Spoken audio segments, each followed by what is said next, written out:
Aurélie Bard no nació rodeada de lujo, pero muy pronto decidió que aquello era un detalle sin importancia. Y como sabía que trabajando honradamente lo de hacerse millonaria iba a estar complicado, buscó a alguien que pudiera financiarle ese estilo de vida. Así fue como encontró a un futbolista profesional del Manchester United con quien inició una relación. Él fue su primera víctima, pero no la última. Y digo víctima porque aquel jugador creía que Aurélie era una joven heredera con recursos propios, cuando en realidad el dinero que sostenía sus caprichos salía directamente de los bolsillos del futbolista. Si quieres saber más, sé bienvenido.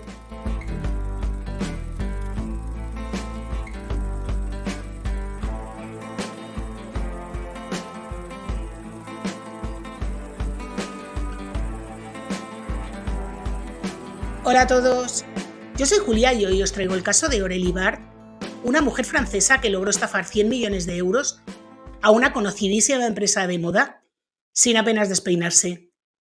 Nuestro caso comienza cuando un montón de coches de policía se dirigen a toda velocidad rumbo al aeropuerto de Figari en el sur de Córcega. Este despliegue inusual de fuerzas del orden atrae la mirada de los habitantes de la zona, que se preguntan qué leche está ocurriendo en una región tan tranquila como esa. Se trata del desmantelamiento de una red de narcotráfico, de la captura de un peligroso criminal, tal vez de un serial killer. En realidad no.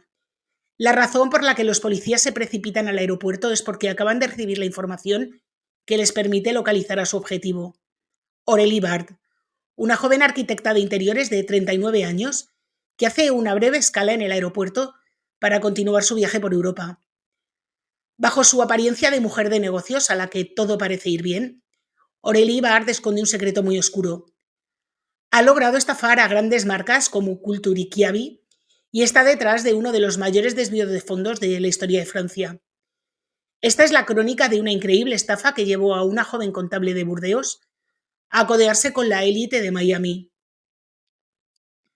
Lo cierto es que nada hacía pensar que Aurélie Bard acabaría nadando en lujo y millones unos años más tarde. Hija única de una madre enfermera y de un padre empleado en la industria automovilística, Aurélie creció en la región de Burdeos donde estudió contabilidad. Fue una alumna brillante que obtuvo sus diplomas sin dificultad.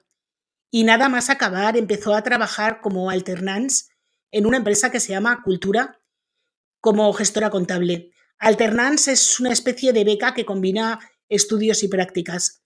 Y Cultura es una cadena de tiendas bastante grande que tiene su sede en Burdeos. Su empleador estaba muy satisfecho con ella porque no contaba las horas y demostraba bastante talento en todo lo que estaba relacionado con las finanzas. Un talento que, como veremos, no dudará en aprovechar. Sus buenos resultados le valieron finalmente un contrato fijo después de 2 años en prácticas. Todavía estaba lejos del sueño de lujo y millones, pero el futuro se presentaba prometedor para esta joven de Burdeos que apenas acababa de cumplir 20 años.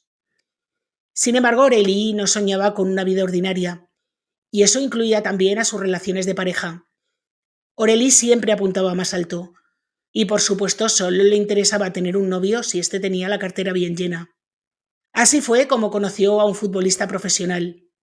Este joven, que nunca ha querido revelar su nombre, era un futbolista profesional, como os he dicho antes, que jugaba en un equipo de Manchester en la Premier League. Ganaba muchísimo dinero y, como buen novio enamorado y generoso, la colmaba de regalos. Poco a poco sus amigos de la época notaron en ella un gran cambio, porque Aurélie empezó a desarrollar una obsesión patológica por el dinero y el lujo. Aurélie relegó su antiguo vestuario al cubo de la basura para vestirse únicamente con ropa y joyas de marca carísimas. Siempre iba impecable, cubierta de pies a cabeza por etiquetas de lujo, y además se compró un coche Mini recién estrenado. No es que un Mini sea un coche especialmente lujoso, pero para una chica de 20 años que acaba de obtener su primer contrato fijo, sí era un coche que costaba bastante dinero. Hasta ahí no tendría nada de malo porque al fin y al cabo es su vida privada y ella podía gastar lo que le diera la gana y lo que su novio quisiera financiarle. Pero había un gran problema. Los miles de euros que recibía en regalos no eran suficientes. Había probado el lujo y quería más, mucho más. Así que Aurélie empezó a gastar sumas considerables en Rolex en joyas valoradas en decenas de miles de euros y en ropa carísima. Sus amigos y compañeros de trabajo empezaron a preguntarse cómo podía permitirse semejante tren de vida con un sueldo modesto de contable. Incluso su novio empezó a sospechar porque es que tampoco es que le ingresara 50.000 euros cada mañana. Ella justificaba su nivel de vida diciendo que en realidad provenía de una familia adinerada y que era su padre quien financiaba estos lujos. Contaba que sus padres tenían viñedos y un chateau en Burdeos. Una suerte, decía. Pero entonces, ¿para qué trabajaba como contable? Y entonces ella explicaba que es que los números y las inversiones eran su pasión. La ironía era que su novio futbolista no sospechaba que ella en realidad estaba robando directamente de su cuenta bancaria. Emitía cheques a su nombre de forma regular. Es decir, cogía la chequera del futbolista, ponía la cantidad que le apetecía y firmaba con su propia firma. Iba al banco y los cobraba. El banco permitió esto, y ya os contaré pasado un tiempo lo que ocurrió. Incluso usaba ese dinero para comprarle regalos caros a su propio novio. Quedaba siempre como una reina. Durante 3 años mantuvo esta rutina. En total emitió 140 cheques fraudulentos. El futbolista no se dio cuenta de la estafa hasta que revisó sus cuentas en un control bancario. Estaba intentando reunir dinero para comprarle una casa a sus padres y pidió a un gestor que le dijera pues un poco qué situación financiera se encontraba.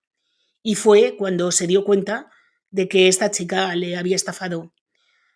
Avergonzado de haber sido engañado tan fácilmente, decidió resolver el asunto de forma privada para evitar titulares en la prensa inglesa, que ya sabéis que es bastante salvaje en este aspecto. Aurélie aceptó el acuerdo propuesto por el abogado del futbolista y redactó un reconocimiento de deuda en el que admitía haber sustraído durante 3 años 680.000 euros, aunque según el banco, la cifra real rondaba el 1.000.000 de euros, una fortuna que en teoría Aurélie debía devolver trabajando de por vida. Y en esta situación uno pensaría que aquello le había servido de lección, pero no. Nuestra joven contable salió del asunto sin problemas y lo peor de todo es que salió sin devolver un solo céntimo, gracias a un pequeño detalle, y es que, como os digo, nunca intentó imitar la firma de su pareja en los cheques. Cuando iba a cobrar los cheques de su exnovio, pues los firmaba con su propia firma. Y eso dejó en evidencia una falta de vigilancia alarmante por parte del banco, y como la entidad era responsable, tuvo que reembolsar directamente al futbolista lo que había sustraído Aurélie. Así que esta chica logró salir del asunto por la puerta de atrás, discretamente, y así ella pudo fijar un nuevo objetivo sin levantar la menor sospecha, porque ni tuvo que hacerse cargo de la cuenta, ni tuvo que afrontar ninguna responsabilidad penal. Sin embargo, Aurélie ya no podía seguir desplumando a futbolistas, así que tenía que buscarse una nueva víctima porque renunciar a su tren de vida era una opción inconcebible. Pero al quedarse sin acceso, como os digo, al dinero de su exnovio, no solo se encontró sin liquidez, sino también con las cuentas bloqueadas. Así que Aurélie dirigió su mirada a lo más cerca que tenía, que era la empresa Cultura, esa empresa donde seguía trabajando un tiempo después de haber acabado incluso su aventura con el futbolista. Como sus cuentas estaban bloqueadas, como os he dicho antes, pidió autorización a su jefe para usar una tarjeta profesional destinada normalmente a gastos de empresa. El jefe aceptó sin saber que iba a lamentar esta decisión un poquito después. Aurélie aprovechó al máximo esta tarjeta y en apenas unos meses gastó alrededor de 60.000 euros en bolsos, relojes y zapatos de lujo. Pero a diferencia de su exnovio, su jefe estaba bastante más pendiente de las cuentas y enseguida se dio cuenta de que le estaban vaciando los bolsillos. Cuando la enfrentaron a la situación, Aurélie admitió de inmediato haber abusado de la tarjeta de empresa. Reconoció haber gastado esos 60.000 euros, pero lo justificó diciendo que atravesaba un momento personal muy difícil porque acababa de romper con su novio y estaba fatal, y que, claro, comprarse unos Rolex o unos zapatos Louboutin le ayudaban a sentirse mejor. Y ahora viene la parte increíble. ¿Cómo reaccionó la empresa? Pues prácticamente no hizo nada. No hubo denuncia, no hubo juicio, ni siquiera hubo despido. Esto es lo más increíble. Nuevamente, Aurélie firmó un reconocimiento de deuda y retomó su puesto, el mismo puesto que tenía en el área de tesorería. Y allí permaneció discretamente los siguientes 3 años, como si no hubiera pasado nada. Tras 3 años en la empresa y estar un poquito más calmada, a los 32 años decidió dejar la casa familiar y probar suerte en París. Su objetivo seguía siendo el mismo y muy claro: hacerse rica. Y como era evidente, las experiencias anteriores no le habían servido de lección. En la capital francesa fue contratada por INSEC, un grupo privado de escuelas de comercio, y durante la entrevista dejó una impresión excelente. El consultor de recursos humanos que la entrevistó la describió como una mujer con cierta indiferencia y difícil de leer, pero con gran autocontrol emocional y capaz de analizar cuidadosamente los riesgos y las consecuencias antes de actuar. Sus compañeros de trabajo la describían como una especialista en tesorería y sus superiores confiaban en ella sin siquiera verificar los títulos que aparecían en el currículum. Esto es un error gravísimo, porque si hubieran contactado con la Escuela de Negocios británica en la que decía haber estudiado, habrían descubierto que Aurélie era una mentirosa patológica que se pasaba el día inventándose una vida que no tenía. Ese talento para la manipulación le permitió preparar su siguiente golpe bajo las narices del INSEC. Y no perdió tiempo. Las boutiques de la avenida de los Campos Elíseos ya la estaban tentando. Y los entre 4.000 y 5.000 euros que ganaba al mes no le daban para poder comprar en esas boutiques. Así que apenas 3 meses después de contratarla, Aurélie empezó a falsear facturas para enriquecerse. Una fuente cercana al caso asegura que Aurélie es una mujer sin escrúpulos, muy hábil para detectar las debilidades de las grandes estructuras que cuentan con muchos intermediarios de control, y eso termina diluyendo la vigilancia. Según esta misma fuente, la estafa de Aurélie no era especialmente sofisticada, pero sí muy audaz. No podemos hablar de un genio del fraude porque no hackeó nada, simplemente supo aprovechar una inercia que le venía muy bien. Las actividades fraudulentas de Aurélie se extendieron más o menos durante un año, desde enero de 2018 hasta noviembre de ese mismo año. Y fue entonces cuando la empresa decidió denunciar. En su denuncia, el grupo INSEC le reprocha haber puesto en marcha un sistema de doble facturación desde el 2 de enero de 2018, como os digo, 3 meses después de llegar al puesto. Aurélie en esta empresa tenía como trabajo principal implantar un nuevo software de tesorería desarrollado por un proveedor externo al que solo tenía acceso ella. Según su empleador, esta ventaja le permitió generar en secreto facturas falsas a partir de proveedores reales, pero con créditos ficticios. Así lo explicó en marzo de 2021 ante los investigadores y el director contable del grupo. En esas facturas fraudulentas, el número de cuenta de Aurélie o de personas cercanas sustituía al de los proveedores reales. Los documentos falsificados eran firmados por la propia Aurélie y enviados al departamento que validaba los pagos. En esta misma denuncia, el grupo señala el comportamiento difícil de Aurélie con sus colegas de los departamentos financieros y contables, a los que llamaba subdotados, y se dirigía a ellos con tono irrespetuoso, según explicaron después los propios empleados. Según la denuncia, Aurélie había alejado deliberadamente a sus compañeros de todo contacto con los bancos, con el proveedor de software y poco a poco de cualquier movimiento de tesorería. A veces ejercía una especie de abuso de poder, haciendo creer que tenía cercanía con miembros de la dirección, con el objetivo de inspirar miedo y evitar que alguien revisara sus actividades fraudulentas. Fue al detectar un crecimiento anormal en el presupuesto varios meses después del primer desvío, cuando la empresa encargó una auditoría. Esta revisión permitió descubrir el fraude. El 22 de noviembre de 2018, Aurélie fue suspendida de empleo y un mes después despedida por falta grave, apenas 14 meses después de su contratación. Según un testigo, fue expulsada con gran estrépito del edificio por el mismo directivo al que decía estar vinculada, y os podéis imaginar el escándalo en la empresa.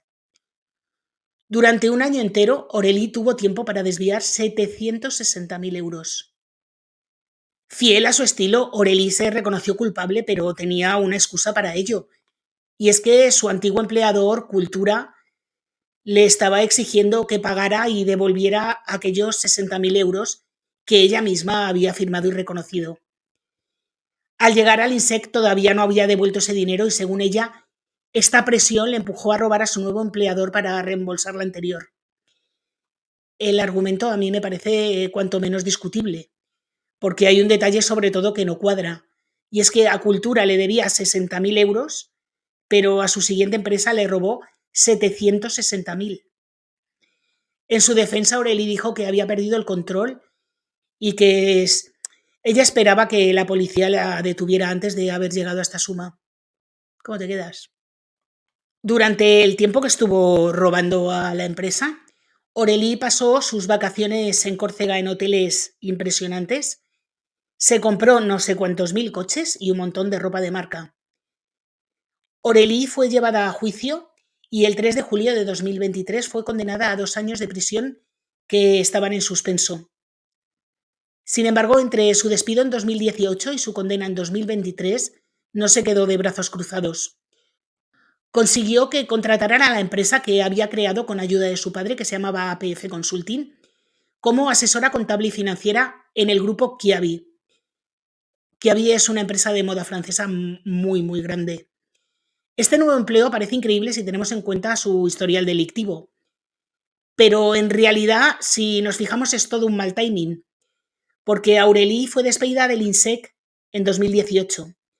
A comienzos de 2019 ya trabajaba en Kiabi, pero en ese momento la investigación judicial aún estaba en curso, o sea que no pesaba sobre ella ninguna condena. Aún así, cabe preguntarse nuevamente cómo es posible que sus nuevos empleadores no consultaran ni con INSEC ni con Cultura para confirmar las referencias. Y esta omisión le costaría a Kiabi nada menos que 100 millones de euros. Sí, 100 millones de euros. Una vez instalada en su nuevo puesto, Aureli puso en marcha sus sofisticadas habilidades para empezar a desviar dinero. Porque, ¿qué otra cosa iba a hacer? Trabajaba como prestadora de servicios para Kiabi, es decir, era externa, y su misión consistía en gestionar los beneficios de la compañía colocándolos en inversiones para hacerlos más rentables. Eso en teoría. En la práctica, Aureli decidió usarlos para llenarse los bolsillos. Su nuevo método de estafa consistía en transferir fondos de una cuenta a otra, moviendo el dinero en varios bancos internacionales hasta que las huellas se pierden. Así fue como en el verano de 2023 propuso a Kiabi invertir parte de sus beneficios, 100 millones de euros, en un depósito a plazo fijo, en una cuenta donde le iban a dar un interés bastante elevado. Kiabi aceptó y dio luz verde para transferir el dinero. Todo parecía bastante correcto, salvo un pequeñito detalle. Quien gestionaba la inversión se llamaba Aureli Bart.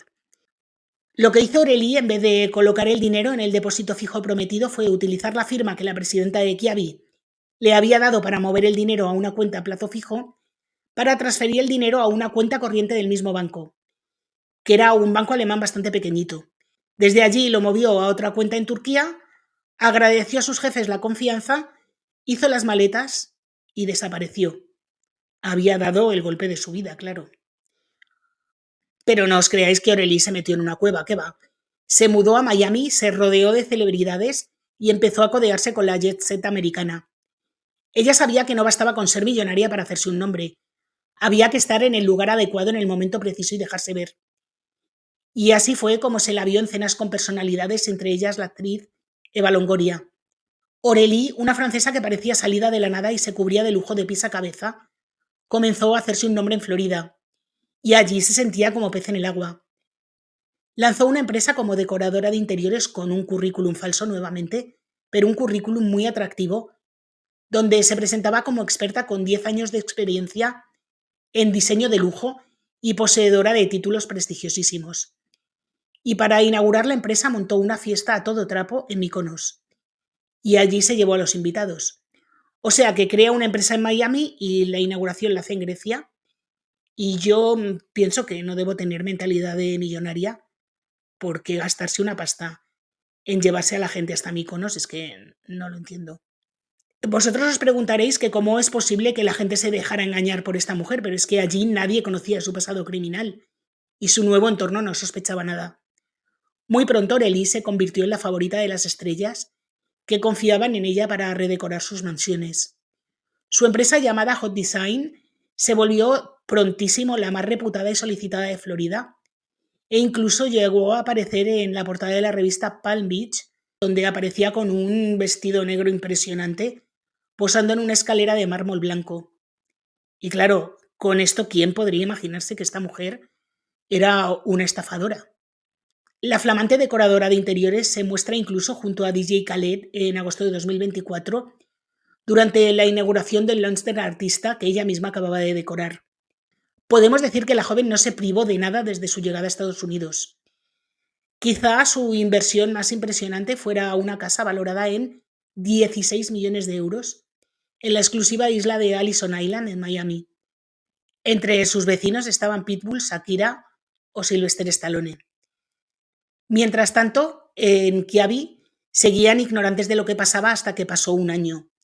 Un año después, cuando Kiabi quiso recuperar el dinero y cobrar los beneficios, descubrieron que la cuenta estaba vacía. Un auténtico cataclismo en los despachos de la dirección. De golpe habían perdido el 4% de la facturación anual. Y casualidad o no, esa desaparición coincidía con la de Aurélie Bart, que dejó la empresa justo en esas fechas. Un control interno y la apertura de una investigación permitieron muy pronto establecer los vínculos entre el robo y el repentino cambio de vida de Aurélie. Y con un mínimo de sentido común bastaba echar un vistazo a su Instagram para ver que se estaba pegando la vida padre con el dinero de Kiabi. Desde hacía un año publicaba sin pudor fotos de viajes, lujo y fiestas, incluida esta de Mykonos por el lanzamiento de su empresa. En julio de 2024, Kiabi presentó denuncia formal contra Aurélie Bart. La investigación fue asumida por la Oficina Central para la Represión de la Gran Delincuencia Financiera en colaboración con la Fiscalía de París. Al examinar sus redes sociales, los investigadores descubrieron que la compañía de jets privados con la que viajaba habitualmente había publicado un vídeo promocional en el que se la veía. En esas imágenes destinadas a exhibir a sus clientes VIP, Aurélie aparecía subiendo un avión. En principio nada especial, hasta que los agentes se dieron cuenta de que el trayecto completo del vuelo también había sido grabado. Y así supieron que Aurélie planeaba pasar por Italia, detenerse unos días en Mykonos y finalmente hacer escala en el aeropuerto de Figari en Córcega. Fue allí donde la policía organizó su detención. El 12 de agosto de 2024, en cuanto su avión aterrizó allí, Aurélie fue arrestada. En el momento de su captura llevaba encima más de 500.000 euros en joyas y ropa de lujo. Desde entonces se encuentra en prisión preventiva. Aurélie, que ya había sido condenada a 2 años en prisión en 2023, se enfrenta ahora a una pena de hasta 10 años de cárcel por estafa y blanqueo en banda organizada. Por su parte, Kiabi está intentando recuperar parte del dinero que se quedó Aurélie y, entre otras cosas, ha vendido la mansión de Miami por 17 millones de euros a un comprador desconocido, que además ha pagado $210.000 por las obras de arte que había dentro.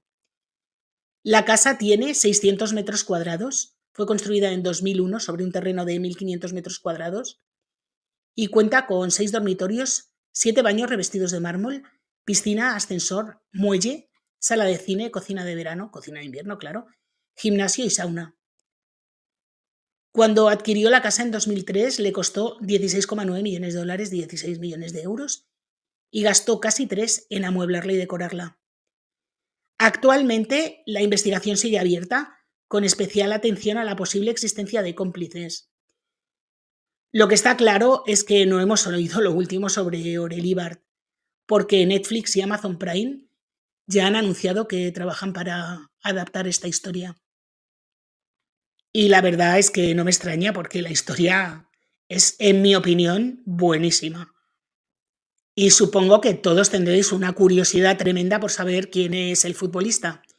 El futbolista quiere permanecer en el anonimato, o sea que yo no os puedo confirmar quién es.